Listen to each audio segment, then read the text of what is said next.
अस्सलाम वालेकुम जी। इस वीडियो में मैं आपको तरीकाकार बताता हूँ डबल लीगलाइजेशन जो लिथुआनिया के लिए करवाना है आपने, वो कैसे करवाना है जिस कंट्री में अपासले मौजूद नहीं, यानी कि जो कंट्री हाकू कन्वेंशन में मौजूद नहीं है। वो मैं स्क्रीनशॉट भी लगा दूंगा। और ये जो मैं आपको बता रहा हूँ, ठीक है, ये कोई मैं अपने पास से नहीं आपको बता रहा, ये वो बता रहा हूँ जो कंपनी की रिक्वायरमेंट है। ठीक है, कि इसको लीगलाइजेशन कैसे करना है ये भी मैं बताता हूँ आपको। पहले ये देखें, मुझे जिस कंपनी का मेरे कज़न का टीआरसी कार्ड आया, उस कंपनी ने मुझे तरीकाकार बताया था कि ये कैसे लीगलाइजेशन करना है। इसके लिए भाईजान सबसे पहले तो आपने, मैंने लास्ट वीडियो में बताया था कि अगर आप परमानेंट 5 साल से किसी कंट्री में रह रहे हो तो फिर आपको होम कंट्री के लिए नहीं चाहिए लीगलाइजेशन के लिए। अगर आप 2 साल से सऊदीया में हो तो आपको पाकिस्तान और सऊदीया का दोनों का चाहिए, और दोनों लीगलाइजेशन करवाने पड़ेंगे आपको। इसका कराने का जो तरीका है वो ये है कि आप ये जो डॉक्यूमेंट्स हैं वो भेजें लिथुआनिया में। डबल फर्स्ट पहले अपनी कंट्री में करवाएं जहाँ पे आप रहते हैं, ठीक है। अगर आपके पास सऊदीया है तो सऊदीया से करवाएं, अगर पाकिस्तान का है तो पाकिस्तान से करवाएं, या पाकिस्तान सऊदीया का दोनों का सऊदीया से करवा लें, ठीक है। या जिस कंट्री में भी आप रह रहे हो, फॉर एग्जांपल लीगलाइजेशन करवाने का तरीका जो पुलिस करेक्टर सर्टिफिकेट है, ये इस रिक्वायरमेंट है लीगलाइजेशन के लिए।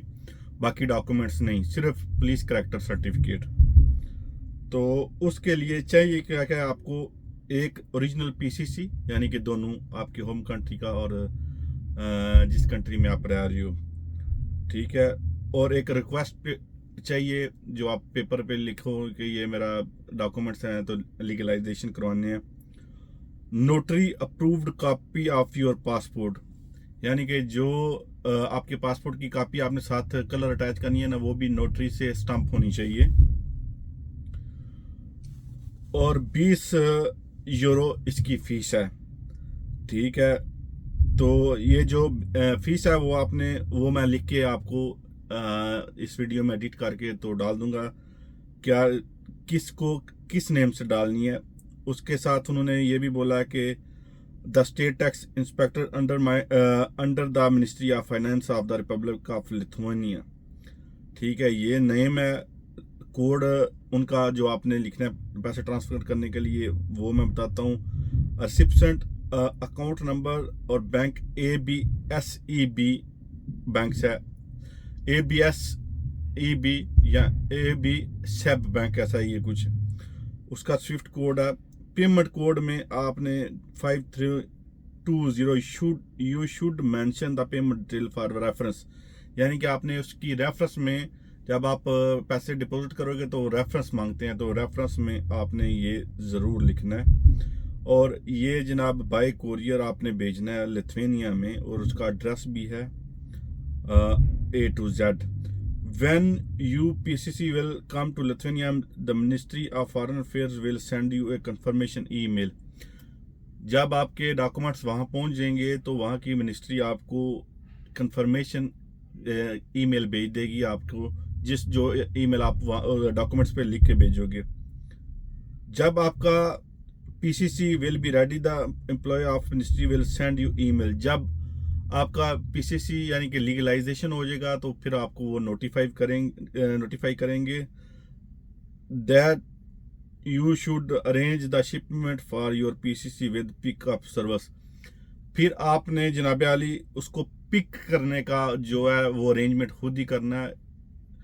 आपको ईमेल आ जाएगी तो कि आपके डॉक्यूमेंट्स रेडी हैं, तो आपने डीएचएल खुद बुक करना है या किसी से बुक करवा लें कि इस ऑफिस में मेरे डॉक्यूमेंट्स पड़े हैं तो वो मैंने उठाने हैं वहाँ से। तो ये डीएचएल वाले इजी करते हैं।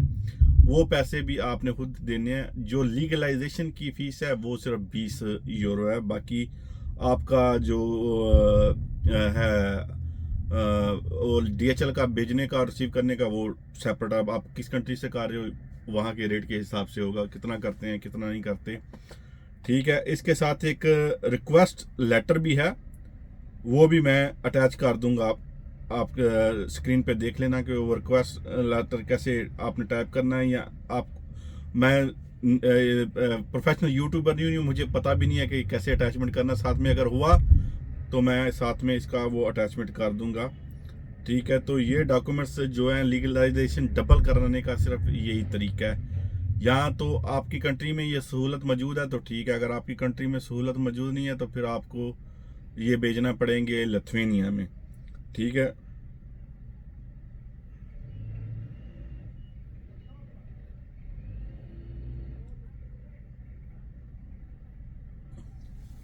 दूसरा उन्होंने एक और भी चीज़ लिखी है कि जो documents from Qatar to present Lithuania have to be legally attested by embassy of the state of Qatar in Warsaw. यानी कि वो आपकी जो कतर की एम्बेसी है वो वेरीफाई करेगी। ठीक है, उनका ईमेल भी लिखा हुआ है उन्होंने, वो मैं सब ये इस वीडियो में डाल दूंगा। बाकी लीगलाइजेशन कराने का ये ही एक डबल लीगलाइजेशन का यही तरीका है। दूसरा, एक भाई ने सवाल पूछा था कि मेरी नज़र कमज़ोर है तो मैं आ सकता हूँ या नहीं आ सकता। भाईजान, आपकी नज़र कमज़ोर है तो यहाँ पे बहुत सारे गोरे हैं जिनकी भी नज़र भी कमज़ोर है, उन्होंने ऐनक लगवाई हुई है, आप ही ऐनक लगवा लो, सिंपल। ये तो कोई मसला या प्रॉब्लम वाली बात ही नहीं है।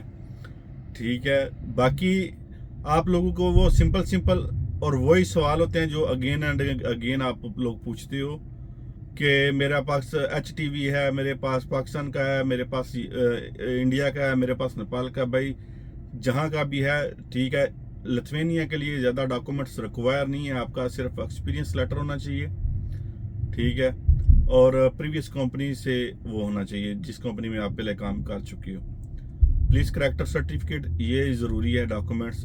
और जो बाद में आपके डॉक्यूमेंट्स आएंगे तो VFS के ऑफिस में आपको जाना पड़ेगा, वो मैं लास्ट वीडियो में बता चुका हूँ। अगर आपने नहीं देखी तो वो देख लें कौन कौन से ऑफिस में आप कौन कौन से VFS ऑफिस से आप अप्लाई कर सकते हो।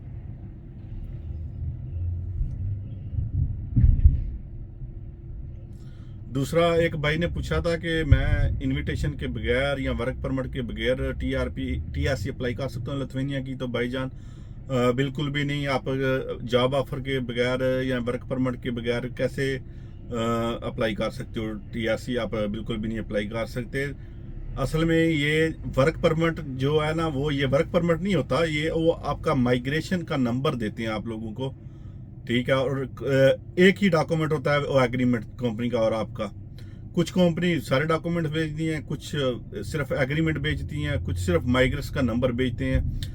आपको जो आपके पास पुलिस करैक्टर सर्टिफिकेट है या आपका निकाह नाम है या आपका मैरिज सर्टिफिकेट है, FRC MRC, वो साथ में अटैच कर लिया करें। लिथुआनिया के लिए बैंक स्टेटमेंट ज़रूरी नहीं है, ना ही उनकी रिक्वायरमेंट है। ठीक है तो जो आपकी कंपनी आपको डॉक्यूमेंट्स भेजती है और जो आपके पास एक्सपीरियंस लेटर PCC ओरिजिनल, क्योंकि ओरिजिनल तो आपने VFS के ऑफिस में ही लेके जाना है, वो आप उनको ईमेल पे सेंड करोगे लेकिन वो एक्सेप्टेबल नहीं है। ओरिजिनल आप अपने साथ में और एक एक कॉपी करके लेके जाओ तो VFS के ऑफिस में तो, और अपना ईमेल ID दें, क्योंकि अगर आप अपना ईमेल ID देंगे तो वो आपको मालूम पड़ेगा कि आपका प्रोसीजर कहाँ तक पहुँच गया है, रिजेक्ट हुआ है, एक्सेप्ट हुआ है, कार्ड बन गया है, पिक के लिए रेडी है या नहीं रेडी। वो आपके ईमेल पे ही सारी इंफॉर्मेशन भेजते हैं।